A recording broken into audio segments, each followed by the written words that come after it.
अस्सलाम वालेकुम। कल पता चला है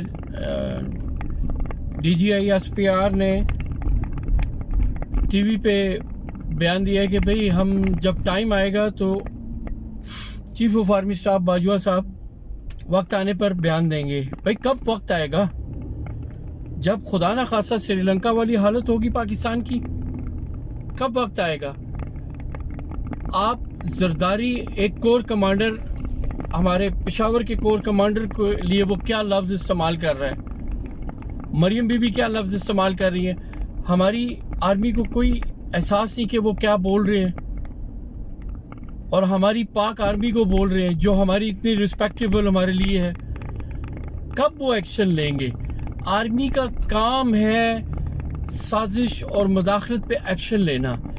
कहते हैं जी साजिश का जिक्र नहीं है, मुदाखलत हुई है। साजिश किसे कहते हैं यार? एक मेरे जैसा अनपढ़, कम पढ़ लिखा, उसको भी मालूम है कि साजिश क्या होती है। कोई ऑफिस में या किसी जगह पे कोई काम नहीं कर रहा, उसको बोलते हैं यार ये बड़ा तंग करता है, इसको कुछ का कुछ करना पड़ेगा, इसको निकलवाना पड़ेगा, इसकी शिकायत करनी पड़ेगी। वो पहले साजिश वो होती है, और जब एक्शन लिया जाता है, उसको निकाल दिया जाता है या उसके खिलाफ कंप्लेन कर दी जाती है, वो मुदाखलत होती है। ये तो हर बंदे को पता है, जब आर्मी को भी पता। फिर आर्मी कहती है कि हमें सियासत में ना घसीटा जाए। भाई आपको सियासत में कौन घसीट रहा है? जिस दिन ये चेरी ब्लॉसम वजीर आजम बना है, उसी दिन आपका तर्जुमान DGSP आया, बाबर साहब आके फरमाते हैं जी कि वो ऊपर चली गई जी, जो वो होती है डॉलर की कीमत अच्छी हो गई, अभी डॉलर 192 पे है। तो आप लोग खुद भी थोड़ा बहुत हल्का फुल्का मौसीकी चाहते हो। हमें तो नहीं पता था कि मोहसिन दावड़ और अली जायद जो है, अली वजीर, इन लोगों को रा फंडिंग कर रही है। हमें तो DGI-SPR से पता लगा, तर्जुमान से, और आज वो हुकूमत का हिस्सा है। उसके कौन जिम्मेदार है? क्या हुकूमत ऐसे कभी चाहेगी कि चोरों डाकुओं को?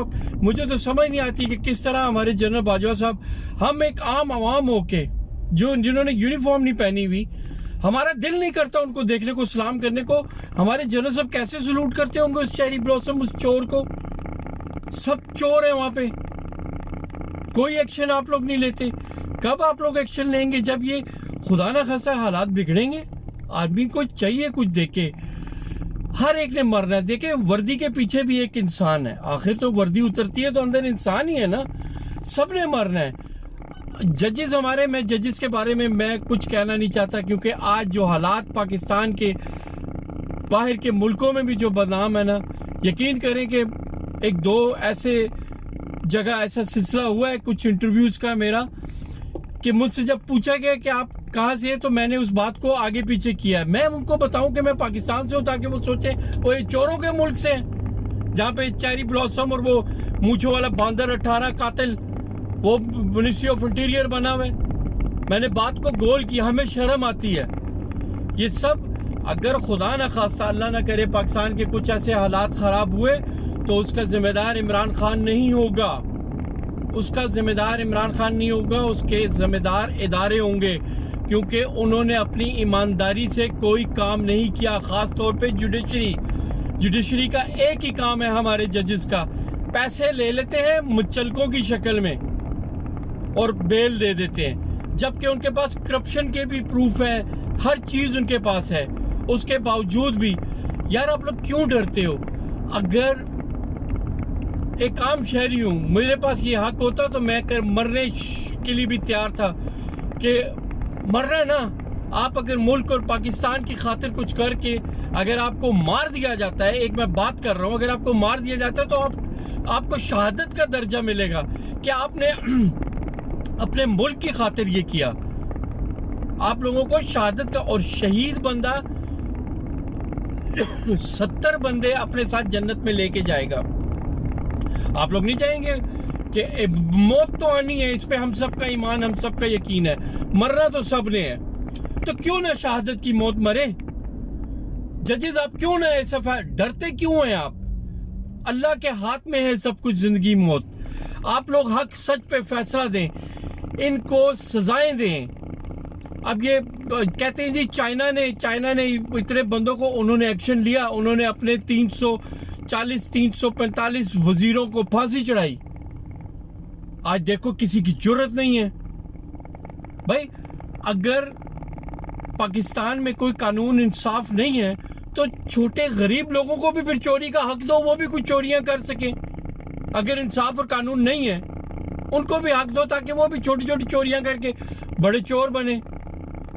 मुझे समझ नहीं आती, पाकिस्तान से बाहर बैठा है वो भगोड़ा नवाज शरीफ, वो वहां से बैठ के मुल्क चला रहा है। यहां से हमारा वजीर आजम फटाफट उठ के गया है कि जी what is further next step, अगला कदम क्या उठाना है, उससे पूछने के लिए गया है कि अब मैंने नेक्स्ट क्या करना है।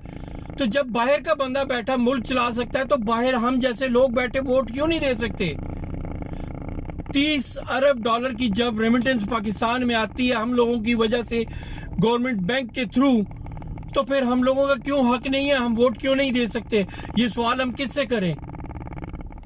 हमें अपनी जजेस, अपनी अदालतों पे बिल्कुल यकीन नहीं है। ये सब सॉरी टू से कि बिकाऊ जजेस और डरपोक अदालतें हैं। अगर इनके अंदर मौत का खौफ हो, डर और अल्लाह का खौफ हो कि हमने अल्लाह को जवाब देना है, अल्लाह को हिसाब देना है, यकीन करें अगर आप ऐसा कदम उठाएंगे, आप अगर हक सच पे फैसला देंगे, आपको कितनी माओं, कितनी बेवाओं, कितनी यतीम औलाद, कितने बुजुर्ग बाप, कितने लोगों की दुआएं लगेंगी। 22 करोड़ अवाम की दुआएं लगेंगी, वो आपके साथ होंगे। अल्लाह हक का साथ देता है। आप लोग खुदा का वास्ता हक सच पे फैसला दें, मत डरे, मत किसी पैसे के लालच पे आए कोई भी, चाहे वो वर्दी में है तो चाहे बगैर वर्दी के है। हक सच पे फैसला दें, हक सच पे। बातें बहुत सारी है करने को, लेकिन अब क्या करें। अब हम परदेश में हैं, हम अजीब सी हमारी कैफियत कंडीशन रहती है। मुझे 2 बातों का जवाब चाहिए कि जब बाहर का बंदा बैठ के बाहर एक वो मुल्क चला सकता है तो बाहर के बंदे वोट क्यों नहीं दे सकते। हमें वोट का हक चाहिए, किसी भी सूरत, किसी भी तरह, बाय हुक बाय क्रोक हमें वोट का हक चाहिए। पाकिस्तान जिंदाबाद, पाक आर्मी जिंदाबाद, इमरान खान जिंदाबाद। जुडिशरी होश के नाखून ले, जजेस पैसों के लालच और डर खौफ से निकले, अल्लाह से मदद मांगे, अल्लाह मदद करने वाला है। फी मान अल्लाह।